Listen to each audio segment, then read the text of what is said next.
Hey, happy Hey, Friday. Happy Valentine's. Oh, that's Day. right. Happy Valentine's, Hey, friends. wait. Yes. You know what? Wait, will you be my Valentine? I would love to be your Valentine. Chad, thank would you. you be mine? I will definitely be your Valentine. Spencer? No. What? Oh, you're kind of like that kid in school that never doesn't get the last Valentine's, right? Yeah. Do they still do Valentine's at school? How did it feel to not get invited to any of the parties? That's what I want to know. No, do they still? You're triggering me now. I promise I wouldn't do this. Do they still do Valentine's at school? I'm sure they probably don't. I don't think they do because I think they want everybody to be included. And if you... No, I Or asked. they do, then they have to say you have to write a Valentine for every person. Right. Well, Which I is like, asked my coworker who has a young child, and she said they still do it, but you have to do one for every single person in the class, and you can't even put their name on it. You just have to say, "To my friend." Wow. Must be nice to grow up in a world where nothing ever goes wrong and everything is Well, you perfect. wouldn't want and anyone to- Everybody's everybody's friend. To and- experience rejection or hurt or loss. well, early you in turned life. out fine. I did turn out fine. But Yeah. I digress. It's Valentine's Day. We're talking about Yes. love. Love is in the air. Love is in Exciting and new. Come aboard. So why don't we? I don't know how you guys want to approach this, but I think we should talk about number one. We've all been married for a lot of years, Yes. and somehow we managed to do that. I've said yes, dear, quite a bit. You said less, dear, quite a bit. No, yes, not less. You said yes, quite a bit, not Yes. less, quite a bit. Yes, there was less yes. So yes is more. Yeah. So I think we need to maybe just acknowledge how we've kind of managed to get through.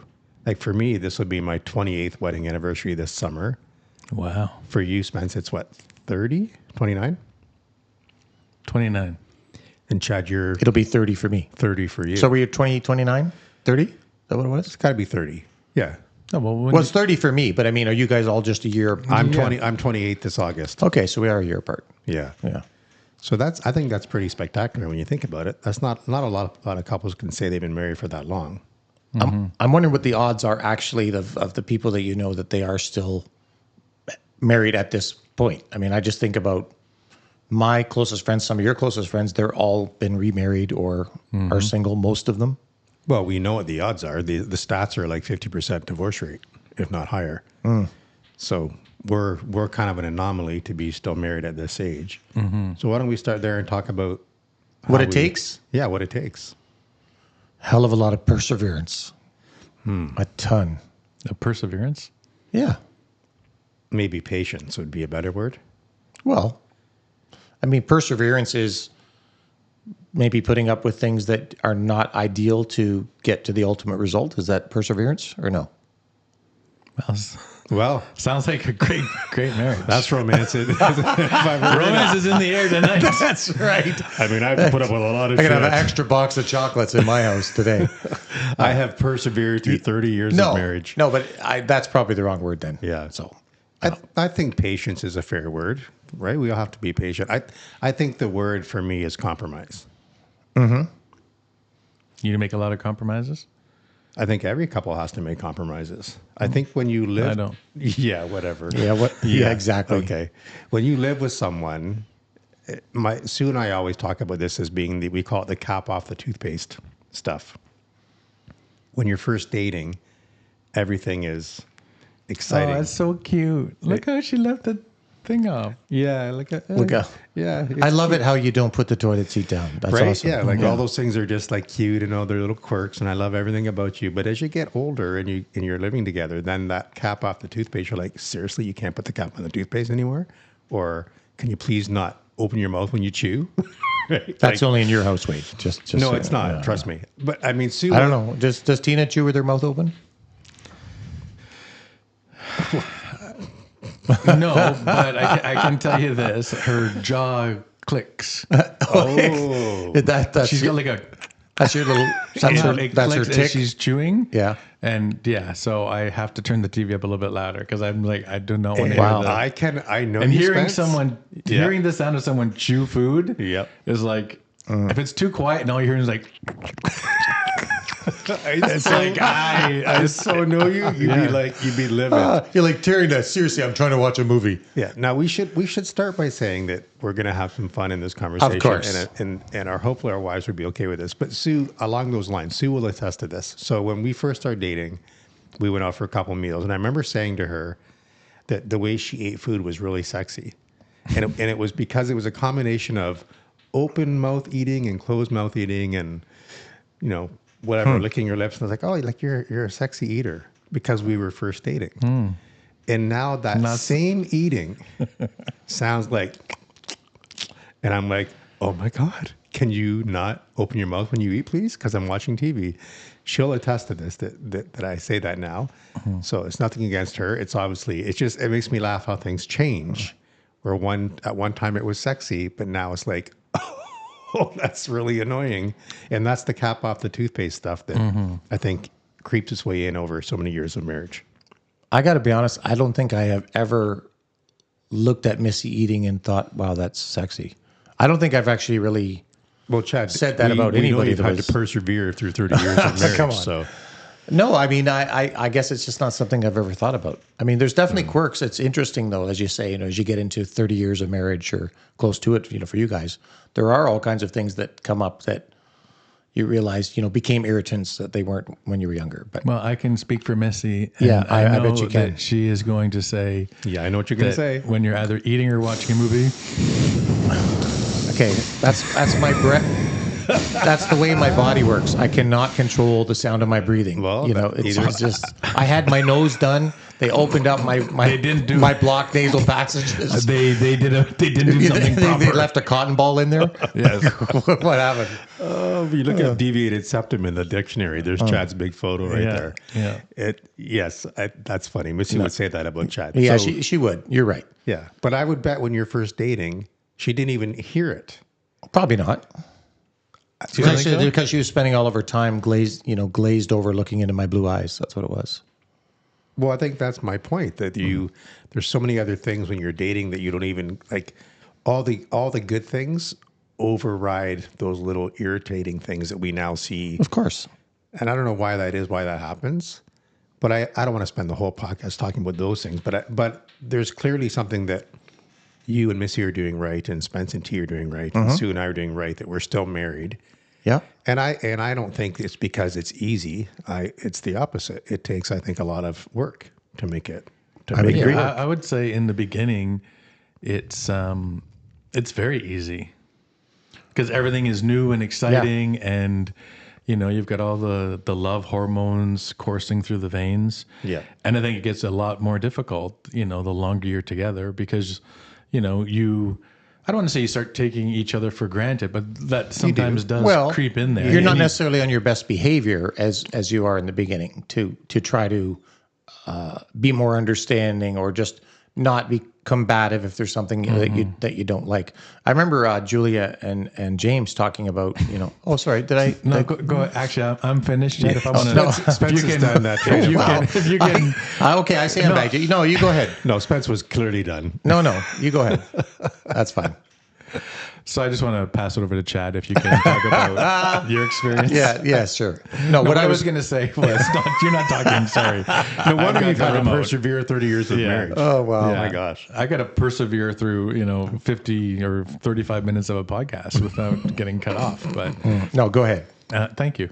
No, I would say it's just, for me, I think the longer you're married, the more effort it takes, because it is easy to fall into those, taking each other for granted and just like, it's not as important now. But I think that's where, a lot of marriages fail, because they start to not realize that the little things are important, right? Yeah. Whether it's a note or drawing a little thing on a mirror, a little heart or something, just to let them know your significant other that you're thinking about them. For sure. I think the, idea of chocolates and flowers and stuff on Valentine's Day is nice, but I think more so, and I can speak to, from my wife's perspective, I think, it's the whole learning each other's love language is something that has taken a very long time to figure out. I'm a little slow. But, Missy is an acts of service person. That's how, or things that I would do or say that, in a service capacity, I guess. I'm struggling. Can you expand on service? I really can't. Yeah. No. But I mean, I think as opposed to a box of chocolates, and she's not a chocolate person, she would probably rather have he say, just it's Valentine's Day. I wonder what could I do to make your life easier today? You know, what would you like from me? What's something Have I you could ever have you ever said that? do? No, type I'm of just thing? saying I should say that. But no, I mean that would mean more to her than the flowers or the chocolates. Just me asking her, "How are you doing today?" Or what's something that you would like to do today? Or what would make your life easier? Those sorts of things. I think what you were saying, Spence, about taking each other for granted, I think that is true. When I talk to Allie, who's 23, she says a lot of the relationships that she sees her friends in, dating men at this young age, they don't put any effort in to date them. It's like, I sent you a text, so isn't that good enough? Almost, which is really unfortunate. And I think when we were first dating, we did lots of things. We went on dates. We did lots of things that were kind of special and allowed us to spend time together in a creative way. And then as you get married, I think you just kind of start hanging out. It's like, well, we had dinner, we're going to hang out, watch TV. And then the effort of going out on dates isn't the same. Mm-hmm. So one thing I think Sue and I have been fairly good at is we still have date nights, and we'll call them date nights and we'll plan them. And I know the spontaneity is not there that you used to have, but sometimes you have to plan them because your life gets busy. And that's especially true when you have kids for the first time and you realize we gotta plan stuff. Yeah, I was going to say the same thing. I think you have to plan because life gets too busy. You both work, you've got kids, and that stuff gets in the way. And if you don't plan it, you come home, you're tired. You're like, it's just so easy to be like, let's just chill, right? Yeah. Let's take it easy. And then that's where things kind of, you start taking things for granted, and you don't have that celebration or spend time just celebrating the two of you. What's that old song? Love will You keep light us. up. You light No, up. love will keep us together. Love will keep us together. And then Aretha Franklin, isn't that? No, love will keep us is that together. Captain and Teal, maybe something like that? No, I but don't there's think also Cher about love, and there's the Beatles. All you need is love. All that stuff. I think in the beginning, that's all you need. In the beginning, love is all you need for sure. Because as you said, the love hormones are kind of coursing through your veins. But as you get older, life kind of gets in the way, and you have more responsibility, and now you have financial stress, and then you have children stress and house stress. And if you're not careful, those things can quickly, I think, slowly chip away at love in a marriage and erode it if you're not paying attention to it. Mm-hmm. I think the word I think of is like intention. There has to be intention. Yes, and effort. Yeah. And if there's not, then it's tough. Yeah. Well, let's move to something on the more uplifting side of Valentine's. Not that was. I thought this that was downlifting. uplifting. No. But I was just thinking about you're talking about how you have to adjust and you start to learn different things, and you have to learn love languages and all that. I will say, like, all joking aside, having 30 years of marriage is ultimately very rewarding. Mm-hmm. There's a lot of good things that come, a lot of personal growth that comes as you learn how to react to each other, and how to respond to one another, how to work together to solve problems and stuff like that. And I think that it's a real testament to your character if you can make it through that many years. Does Missy no longer trigger you? Oh no, all the time. Yeah. I mean, like when she takes the last Dorito, things like that. No. So here's a question. What would you say? I mean, in all your 28 years of marriage, Wade, what's your biggest accomplishment personally, you figure, of navigating your way through 28 years of marriage?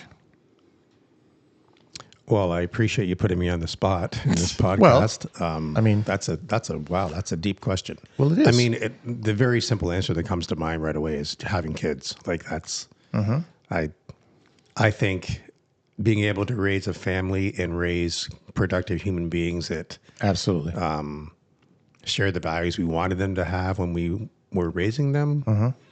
That's to me is a huge accomplishment. And to talk to friends who don't have kids and they don't know that, and they'll say, well, they cost a lot of money and blah, blah, blah. They're so sucking, and they'll make jokes, but they'll never experience the stuff that we've experienced and the pride that comes with that. So Yep. I think as a couple, I think we often talk about, we're very lucky to have the kids we have. But that doesn't happen in isolation. That happens from two people working together as parents to make that family the way it is. So that's probably what I'm most proud of. Makes sense. Same question for you, Spence.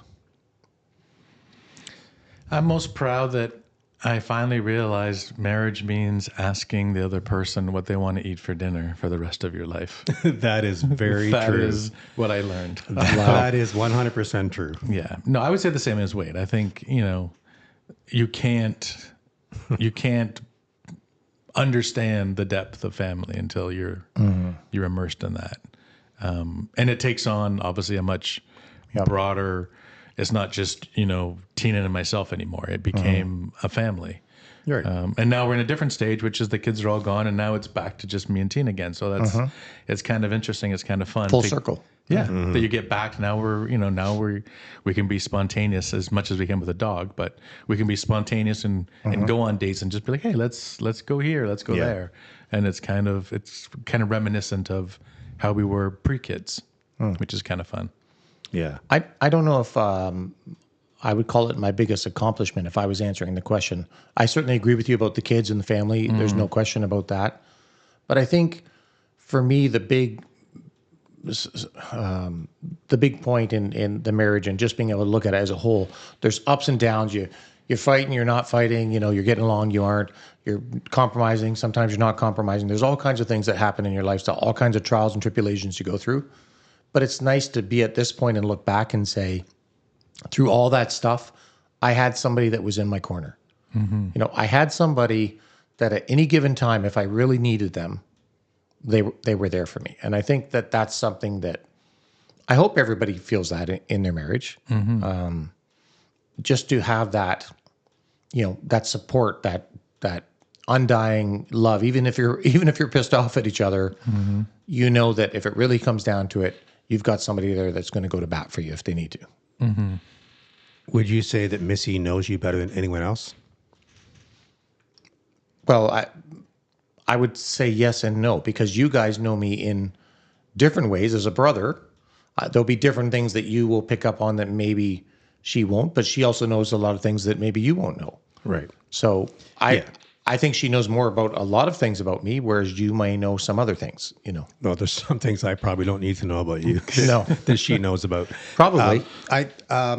My point was, I think it's very special to have someone that knows so much about you and knows kind of what makes you tick and what you need. I think that's pretty special. If you wouldn't mind writing those down for her, just quick. Absolutely, I will. Yeah, I've already in case talked. there's any she's forgot or whatever. She's texting me right now. So Is she? Yeah.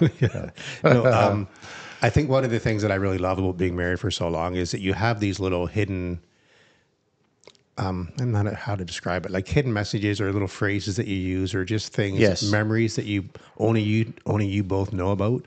No one else even knows what they even mean, but you both know what they mean. And they started at a very young age dating. Like I can remember being first married to Sue, and in the morning, if I slept in later, she'd come in and jump on the bed and be like, get up, get up, get up, get up, and just be kind of all rammy and excited. And every now and then I'll do that to her, and it just kind of brings back that memory. So is that why she asked you to stay in another? That's how the fight starts. now when she does it, I'm like, get up. I'm like, I'm trying to sleep. No, now it's separate bedrooms and it's all done. Right. No, I think they're just these little things that inside jokes that only you both know. Yeah, for sure. That you realize you wouldn't have that if you were starting over again. Well, I think you would have that, but it would take a long time to rebuild That's what I those mean. memories and have that sort of connection. It's 30 years of connection. I agree. Yeah. You think about it, like from songs that you hear and the memories that get flooded back because of that, and little sayings you might hear, or sounds you hear. Of course, and it's going to obviously you're going to associate that with something. Yeah. What I find interesting is that I tolerate some stuff, like nicknames and things like that I would never want, somebody else to say, but because it's just my wife and it's become something, a term of endearment, or is that like pork chop or? I will. No, I will, you say that to someone, don't you? Or does pork chop? Yeah, doesn't Missy call you that sometimes? She has called me pork chop. Yeah, but Why is that? I don't know why she called me pork chop. Maybe probably we're looking at it down here, but I'm not sure. But for example, this is kind of an embarrassing one to say because I don't know why, but she often calls me Carol Ann. I don't know why. He wants you too, Carol Ann. No, I don't know. Honestly, I don't know how that all started, but Wow. she'll often just say, sleep tight, Carol Ann, or good night, Carol Ann. And it was something to do with, I think it was to do with poltergeist way back obviously, yeah. years ago at some point or other. And I don't know where it ever came from. And then she just started saying, I'm like, why are you calling me Carol Ann? That makes no sense. And she just kind of kept doing it. And now it's like a term of endearment, good night, Carol Ann. I'm like, this is so dumb. If I'm outside of, these four walls and somebody said, good night, Carol Ann, I'd be giving them the stink eye. Yeah. But because of the fact that it's just become a term of endearment for whatever reason, I called her my Polish princess for a long time, Polish princess? Yes. Well, she's half Polish, so And you can't call anyone that. That's for sure. Polish princess, I don't know. That's just a weird thing, but or I call her Chicky, and she calls me Chicky sometimes. We just all have these little Yeah. names and things that are just Chica, yeah. they're just little personal things that you have that are your little things, and they might be weird, and other people would give you a weird look, like that's really odd. yeah. So I have a question. Yeah, Only because I saw Wade about to ask a question. So sure. Yeah, cut right So you in. thought you'd take over? yeah, I thought I would pull Well, a chat. you are driving today. It's fine. What do you think of like the commercialization of like Valentine's Day, and where people feel like, oh, you got to buy flowers, you got, like you Yeah. said, Chad, you got to buy No, chocolates. I don't like it. Like I know in the beginning, I can remember buying many dozen roses Yep. in the beginning of the relationship. And paying $80 yeah. on one day Yeah, of and the then year. you fell for that scam where And the next day they were $24.99, by the way. right, But they were $80. But you almost feel, I think, when you're younger, this expectation that this is what you do, right? Like, Yeah. all the subliminal Subliminal. advertising makes you feel like this is what you do, right? To show or profess your love, which is, I find, very Yes. comical, because it'd be we interesting- stopped doing that a long time ago. But So did we. And it'd be interesting to get our wives' perspective on whether they would still want that or not, whether they feel like we've settled or not by not doing that. But I think it loses the impact. I think that eventually it's like, oh, it's nice to get flowers, but when it's more random, Yeah, I I was think just gonna it say means that. way more than it's like, oh, it's Valentine's. He's probably going to go buy some flowers. right. Because I think at that point, when it feels like obligation at that point. You're getting Right. flowers because, like, well, this is what I got to do, versus a random Tuesday and, a bouquet of fresh cut flowers shows up with just a, hey, I was just thinking about you. I think has way more impact Oh, than yeah. having to do it on February the 14th. Yeah. Same thing with going out for dinner. Like, I know people say, well, why would I do that? I'll go the next day or the day before and we'll save all the money. I get it. It's all about this celebration, being seen. Right. You're taking, you get to post it. Oh, I went out for this nice dinner. But like, who are you doing that for other than, Right. is it for my boyfriend or my husband loves me? I will tell you, many a times we know? have had dinner on a different night or whatever because, the keg, we want to go to the keg, but it has some big Valentine's menu or it's going to be slammed and you're going to be waiting for an hour and a half to get in. And we'll just say, well, we'll just go on Saturday. I mean, I think as you get comfortable in your marriage, those things mean less. Even our anniversaries, like, it's on a Tuesday. Do you want to just do something next weekend? Yeah, we rarely went on actual Valentine's Day. And I'll be honest, this year, because it falls on the Friday, I tried a couple weeks ago to make reservations for the Friday. Not happening. Everything's booked. And then I kind of thought, why am I doing this? So I sent Sue an email invite, like one of those invite services where you can send like a e-card kind of thing that basically said, join me for a night of romance at Shea McCone and on Friday the 14th. I had some Barry White Who's in the background. Yeah. not Sue. Chad, I can't even answer that. Wow. We know I am. Wow. I don't think you meant it that way. Don't but- edit that out. Yeah. Wow. That's a very different connotation for that word. But I sent her a little evite and said I'm going to make her a nice dinner at home. So I think that means more than just going out to a restaurant. Yeah. No, actually, the funny thing is, And yes, I'll be coming. yeah, Tina and I always get Chinese food, which is so funny. But we've done that always for like That's Valentine's. hilarious. That's kind of like our date night. It's always been Chinese food. I think that's That's going way cool. back when. That was Yeah, like so one that's of one of our those special traditions. things. Yeah. Yeah. Not that Chinese food is special anymore, No. but it's kind of just our thing. Yeah. Yeah. That's what I mean by special. It's your Yeah. It's your little thing that you do on Valentine's. Yeah. So there's something that I looked at today. Oh, sorry. Before you do that, though, Chad, yeah. if that's okay. Yeah. Spence was asking about the commercialization of. It's funny if you look at commercials now, they're promoting buying a car on Valentine's Day. What? Yeah, you yeah. didn't. I got Tina her. You got Tina her Tesla on Valentine's? Oh, well, of course you did. But no, You, you guys don't. not everyone does that. What?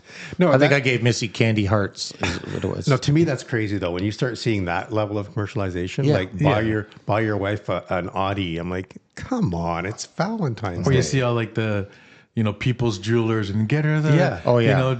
the heart, forever diamond. the love, Yeah. yeah. You Hearts know, on fire. Yeah, for like 10 grand. It's like it's Valentine's Day. I don't Yeah. quite understand that. yeah. But anyways, go ahead, Chad. No, I was just going to say this morning. I was looking, and this goes to what you were talking about the chocolates and the flowers having impact. There's a guy online. His name is Andrew Sobel. I hope I'm pronouncing that right. But he was just saying that it's really cool to give flowers and all of that.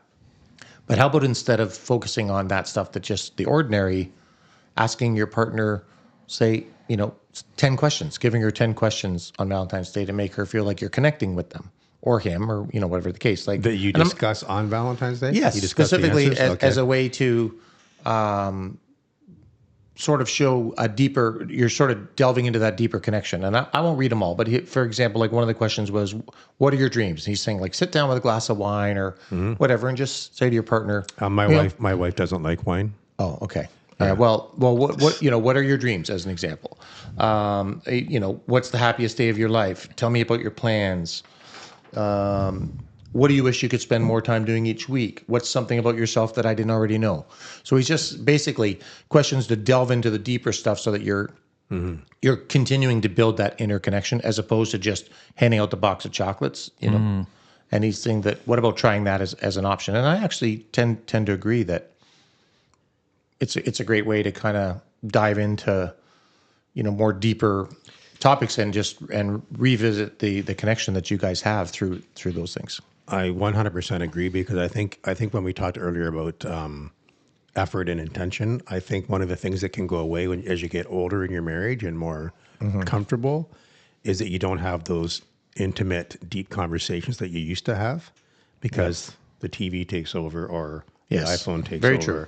Well, I think too. I think you feel like I know everything that there is to know. I've spent 30 years getting to know my wife. I know her dreams and her desires, but those change. I know. I agree. I wholeheartedly. And I really love, like, one of my biggest loves in the world with anybody, my wife or anybody, friends, is just to have intimate, real conversations. Like when I have those conversations with a friend, I leave feeling like, man, that was just a great night, because it was real, it was genuine. And I think sometimes you don't do that with your spouse. So I think those kind of questions really kind of get you back to those intimate conversations. It's a good idea. Yeah. So I think to kind of bring this full circle, or kind of wrap this topic up, I want to ask you guys, do you have any advice for people just starting out in relationships on this Valentine's Day that may be helpful around how you sustain a loving, supportive relationship for 30 years? Okay. Chad? You want me to go first? Oh, okay. Well, I mean, this goes without saying, and everybody would say, compromise, understanding, trust. Take time to build rapport. Don't always assume that you should be treated a certain way or they should be treated a certain way. You're gonna figure that out over time. And understand that there's going to be some crappy stuff that comes along the way, and that you have to, because that's going to build character. That's going to give you the tools that you need to sustain it for this many years. So when you're having your first big blowout, don't lose your shit about it. It's going to be, this is part of the process. You have to do that. You have to learn. It's giving you a tool to figure out, how do I navigate back from this? So embrace all of those small things, embrace the small wins, and never stop trying. That's what I got. Yeah, I would say don't stop doing the little things, because the little things matter. And I think over time, those little things build up to be big things, and create connection, and help bring you back from those catastrophic fights sometimes, because you remember really why you got together and what really matters. So that would be my advice. Just don't stop the little things. Wade? Yeah. I think one of the privileges of being in a long-term relationship, whether that's with a partner or a spouse or just even long-term friendships, is true friends and true romantic partners are okay and understand that you have to sometimes have hard conversations with loved ones that you know may be difficult, but they're said Yeah. out of love for that person and for what you want as a couple. And not everyone can have those hard conversations. So I consider that a privilege. If you can have that type of relationship to have a hard conversation and still get through that, that makes you much stronger in the end, as opposed to just ignoring things and not talking about it. Yeah, agreed. Yeah. That'd be my advice. Yeah, I definitely like that, Wade. I think that when it, as hard as it is, and sometimes it will cause a big, scrap when you're being honest about something. But really, if you can't do it with your partner, who can you do it with? Right. You have to do that. That's essential for the growth of your relationship. That's why you're married. Yeah. I would like to say just one other thing, just while we're talking about love and all that nice stuff. I would really love it that if you're watching, if you haven't already, if you'd take time to like and subscribe, and if you know somebody that would enjoy the podcast, share the love. How about that? Does that work? Love. Yeah. And I just want to end by saying, Happy Valentine's Day, Sue. Yes. Oh, wow. Happy Valentine's Day. Happy Missy. Valentine's Day to all our significant others. Yeah. Yes. Anyways, thank you all for joining us for the ride. Thank you, brothers. Yes, thank you. And thanks to our wives for putting up with us for Yes. Almost 30 years. Almost 30 years. Yeah, especially Sue with Wade. And thank you, Missy, for persevering with Chad for Yes. 30 years, Yes. as he And- has persevered with you. Yes. Yeah. We've all persevered plenty. See you next time. On ProBROknow.